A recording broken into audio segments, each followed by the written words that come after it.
Hello students, welcome to Constant Exam GK. इस video में 16 से 24 नवंबर 2024 के इंपॉर्टेंट वीकली करंट अफेयर्स के ऊपर चर्चा करने वाले हैं। ये वीडियो करंट अफेयर्स के वीडियो के सीरीज़ में काफ़ी इंपॉर्टेंट वीडियो होगी, क्योंकि वीकली करंट अफेयर्स में जितने भी इंपॉर्टेंट और सेलेक्टिव क्वेश्चंस हैं उन सभी को मैंने इस वीडियो में कवर किया है। तो वीडियो को एंड तक जरूर देखिएगा और हर एक क्वेश्चन को भी मैंने विद फैक्ट समझाने की भी कोशिश की है।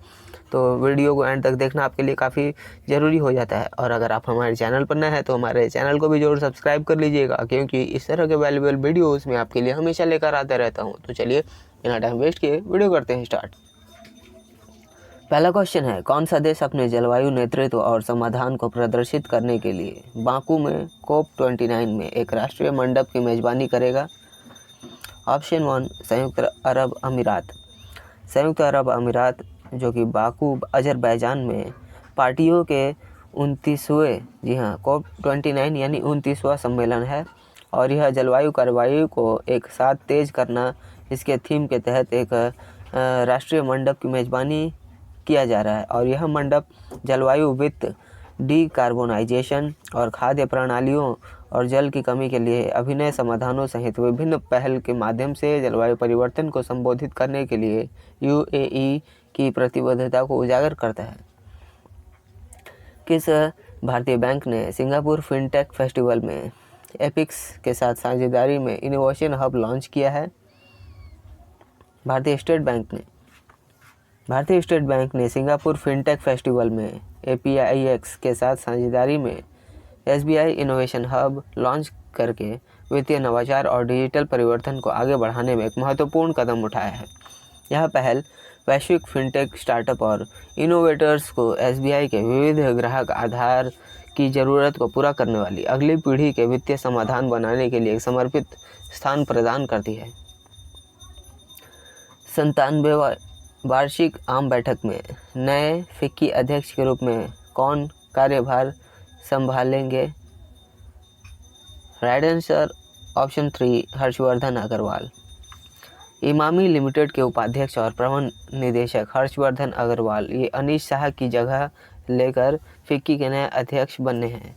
फिक्की के वर्तमान वरिष्ठ उपाध्यक्ष के रूप में अग्रवाल 21 नवंबर 2024 को 97वां वार्षिक आम बैठक की अपनी नई भूमिका संभालेंगे, और वह इमामी समूह के सबसे युवा और सबसे होनहार दूसरी पीढ़ी के नेताओं में से एक हैं।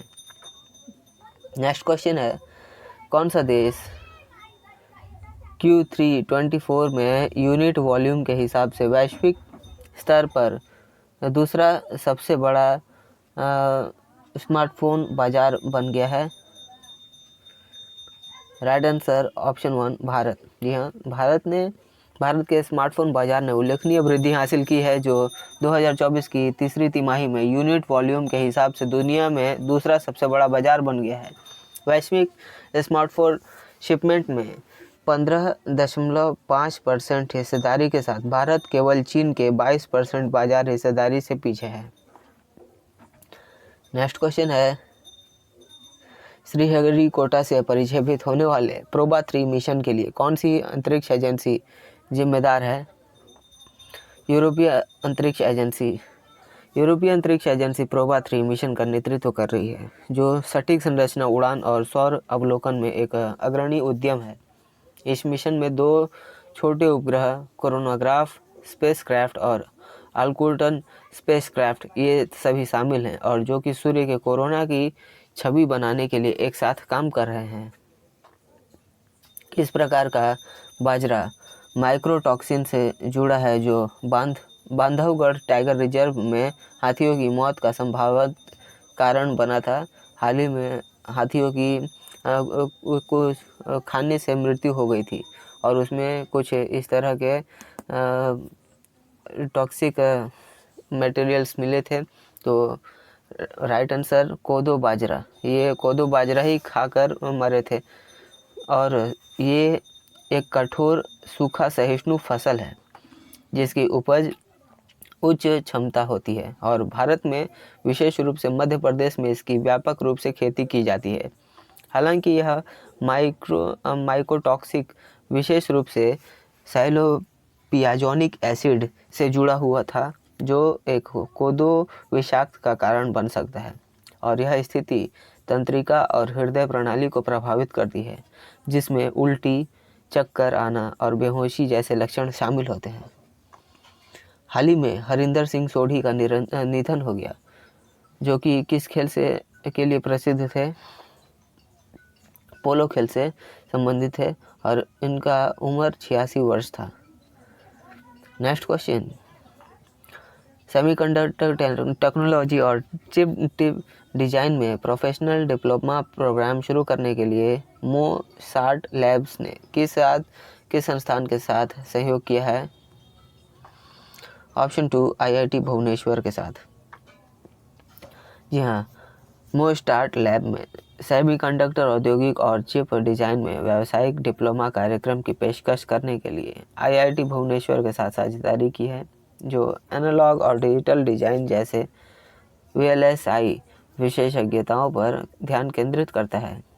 इस सहयोग का उद्देश्य बड़े पैमाने पर एकीकरण के क्षेत्र में छात्रों के कौशल को बढ़ाना है, जिसमें एक चिप पर लाखों या अरबों MOS ट्रांजिस्टर के साथ एकीकृत सर्किट बनाना शामिल है। किस देश ने 14 देशों के अंतर्राष्ट्रीय छात्रों के लिए अपना स्टूडेंट डायरेक्ट स्ट्रीम वीज़ा कार्यक्रम बंद कर दिया है? कनाडा ने। कनाडा द्वारा अपने स्टूडेंट डायरेक्ट स्ट्रीम कार्यक्रम को बंद किया गया है और यह निर्णय आवास और संसाधन संबंधी चुनौतियों का समाधान करने के उद्देश्य से लिया गया है। 2018 में शुरू की गए इस कार्यक्रम ने भारत और चीन सहित 14 देशों के अंतर्राष्ट्रीय छात्रों के लिए अध्ययन परमिट आवेदनों में तेजी लाई थी।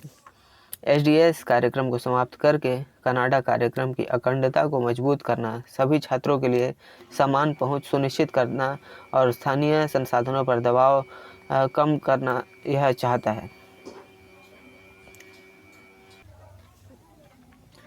किस देश को अपनी समुद्री सुरक्षा बढ़ाने के लिए भारत से 2 फास्ट इंटरसेप्टर क्राफ्ट प्राप्त हुए हैं? Option 1 Mozambique. भारत ने मोजाम्बिक को 2 फास्ट इंटरसेप्टर क्राफ्ट उपहार में दिए हैं, जिससे उसकी समुद्री सुरक्षा क्षमताएं मजबूत होंगी। खासतौर पर काबो डेलगाडो प्रांत में आतंकवाद और उग्रवाद से निपटने में यह कदम मोजाम्बिक के साथ द्विपक्षीय संबंधों को मजबूत करने और क्षेत्रीय सुरक्षा को बढ़ावा देने के लिए भारत की प्रतिबद्धता को दर्शाता है। मशीन गन और बुलेट रेजिस्टेंट केबिन जैसी उन्नत सुविधाओं से ये लैस होगा।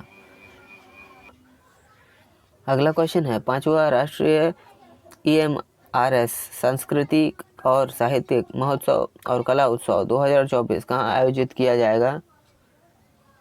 राइट आंसर ऑप्शन 4 भुवनेश्वर में, और यह ओडिशा के भुवनेश्वर में आयोजित होने वाला है, जिसकी मेजबानी Odisha model tribal educational society द्वारा की जाएगी। यह प्रतिष्ठित कार्यक्रम शिक्षा अनुसंधान में आयोजित किया जाएगा, जिसमें आदिवासी समुदायों की समृद्ध सांस्कृतिक विरासत को प्रदर्शित किया जाएगा। उत्सव का विषय भगवान बिरसा मुंडा और आदिवासी स्वतंत्र सेनानियों को श्रद्धांजलि। बिरसा मुंडा की यह 150वीं जयंती के उपलक्ष्य में भारत के स्वतंत्रता संग्राम में उनके महत्वपूर्ण योगदान को प्रकाश डालता है। अंतर्राष्ट्रीय हॉकी महासंघ के अध्यक्ष के रूप में 4 वर्ष के कार्यकाल के लिए पुनः किसे नियुक्त किया गया है? तैयब इकराम को।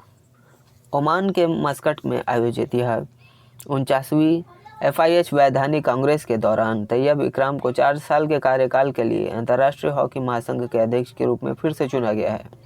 नरेंद्र बत्रा के इस्तीफे के बाद इकराम ने 2022 में यह पद संभाला था और नामांकन प्रक्रिया के बाद एकमात्र उम्मीदवार के रूप में वह संगठन का नेतृत्व करना जारी करते हैं। और अगर इसकी बात करें तो अंतर्राष्ट्रीय हॉकी महासंघ के मुख्यालय स्विट्जरलैंड के लॉजेन में है और 1924 में पेरिस में स्थापित की गई थी। नेक्स्ट क्वेश्चन, किस संस्थान ने घुटने के पुनर्वास के लिए पेटेंट प्राप्त पूर्णतः यांत्रिक CPM मशीन विकसित की है? IIT रोपण। IIT रोपण ने घुटने के पुनर्वास तकनीक में एक महत्वपूर्ण सफलता हासिल की है, जिसके लिए एक पेटेंट प्राप्त mechanical continuous passive motion machine विकसित की गई है। पर्यावरण अनुकूल यात्रा को बढ़ावा देने और सार्वजनिक परिवहन को आधुनिक बनाने के लिए हाल ही में किस भारतीय राज्य में पहली डबल डेकर इलेक्ट्रिक बस शुरू की गई है? उत्तर प्रदेश में। इस पर्यावरण अनुकूल पहल का उद्देश्य शहरी क्षेत्रों में यातायात की भीड़ और प्रदूषण को कम करना है, जबकि किफ़ायती और कुशल परिवहन समाधान प्रदान करना है। बस सेवा हेरिटेज मार्गों पर चलेगी और आम यात्रियों की ज़रूरतों को पूरा करेगी, जो पर्यावरण संरक्षण और सार्वजनिक परिवहन के आधुनिकीकरण के लिए राज्य सरकार द्वारा प्रतिबद्धता को भी प्रदर्शित करता है। किस भारतीय परिवहन प्रणाली ने अपने आधिकारिक ऐप के माध्यम से महिलाओं द्वारा संचालित सवारी सहित एक नई बाइक टैक्सी शुरू की है? दिल्ली मेट्रो ने। संयुक्त राष्ट्र जलवायु परिवर्तन सम्मेलन COP29 कहाँ आयोजित किया जा रहा है? तो राइट आंसर बाकू अजरबैजान। मैंने आगे के क्वेश्चन में ही आपको बता दिया है। हाल ही में किसने हैती के प्रधानमंत्री के रूप में शपथ ली है तथा देश के गंभीर असुरक्षा को दूर करने तथा निर्वाण विरोधी चुनाव कराने का संकल्प लिया है? Alix Didier Fils Aime. Next question है, भारत की सबसे बड़ी तेल कंपनी इंडियन ऑयल कॉरपोरेशन के नए अध्यक्ष के रूप में किसे नियुक्त किया गया है? अरविंद सिंह साहनी को। और तेल और गैस क्षेत्र में 3 दशकों के इनको अनुभव है और इन्होंने वर्तमान में पेट्रोकेमिकल्स डिवीज़न में बिजनेस डेवलपमेंट के कार्यकारी निदेशक के रूप में कार्यरत साहनी की नियुक्ति की घोषणा पेट्रोलियम और प्राकृतिक गैस मंत्रालय ने 13 नवंबर 2024 को की थी और यह अध्यक्ष के रूप में उनका कार्यकाल पदभार ग्रहण करने की तिथि से शुरू होकर 5 वर्षों के लिए स्वीकृत किया गया है। चीफ ऑफ डिफेंस स्टाफ की अध्यक्षता में 35वां त्रिसेवा कमांडरों का सम्मेलन कहाँ आयोजित किया गया है? कोच्चि में। कोच्चि में दक्षिण नौसेना कमान में chief of defence staff general Anil Chauhan के अध्यक्षता में यह 35वां त्रिसेवा कमांडर सम्मेलन का आयोजन हुआ है। इस वार्षिक सम्मेलन में सेना, नौसेना, वायुसेना और अन्य रक्षा संरचनाओं के वरिष्ठ कमांडरों ने संयुक्त प्रशिक्षण पहलों और उभरती हुई रणनीतियों पर चर्चा की है। एकीकृत संचालन की आवश्यकता पर जोर देते हुए सम्मेलन ने उभरती चुनौतियों का समाधान करने और भविष्य के संघर्षों के लिए एक थिएटर एकीकृत बल के रूप में बलों को तैयार करने के लिए संयुक्त कौशल और अंतर सेवा तालमेल को बढ़ाने पर ध्यान केंद्रित किया है। कौन सा संगठन भारत के पहले त्रिसेवा अंतरिक्ष अभ्यास 2024 की मेजबानी कर रहा है? रक्षा अंतरिक्ष एजेंसी। यह व्यापक अभ्यास सेना, नौसेना और वायुसेना और रक्षा साइबर एजेंसी, खुफिया एजेंसी, सामरिक बल कमान, इसरो और DRDO के प्रमुख हितधारकों को एक साथ लाएगा। भारतीय नौसेना के तटीय रक्षा अभ्यास सी विजिल 24 में 6 सरकारी मंत्रालयों के साथ कितने संगठन भाग ले रहे हैं? ऑप्शन 3 21 यानी 21 और जिसमें 6 सरकारी मंत्रालयों के साथ 21 संगठन शामिल होंगे। यह महत्वपूर्ण भागीदारी विभिन्न हितधारकों के बीच समन्वय और सहयोग के अभूतपूर्व स्तर को प्रदर्शित करता है। इस अभ्यास का उद्देश्य भारत की तटीय सुरक्षा क्षमताओं को बढ़ाना, महत्वपूर्ण बुनियादी ढांचे की रक्षा करना और समुद्री खतरों को रोकना है। राष्ट्रपति द्रौपदी मुर्मू ने किस शहर में स्वामी विवेकानंद विद्या मंदिर स्कूल की उद्घाटन किया है? सिलवासा में।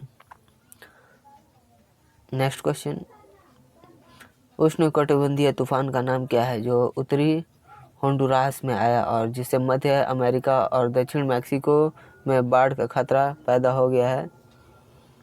सारा। यह 45 मील प्रति घंटे की रफ्तार से आया था, 45 मील प्रति घंटे, और 23 इंच तक बारिश यहाँ पे होने की भी उम्मीद हुई थी।